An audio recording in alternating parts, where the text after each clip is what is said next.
The counting of votes for assembly elections in Tripura, Nagaland and Meghalaya is underway amid tight security.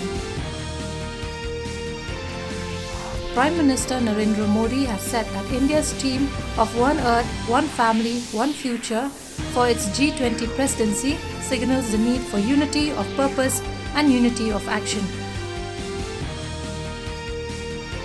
The Supreme Court today ruled that the appointment of the Chief Election Commissioner and Elections Commissioners will be done by the President on the advice of a committee comprising the Prime Minister, the Leader of the Opposition in the Lok Sabha and the Chief Justice of India. Prime Minister Narendra Modi will inaugurate the 8th edition of the Raisina Dialogue in New Delhi today.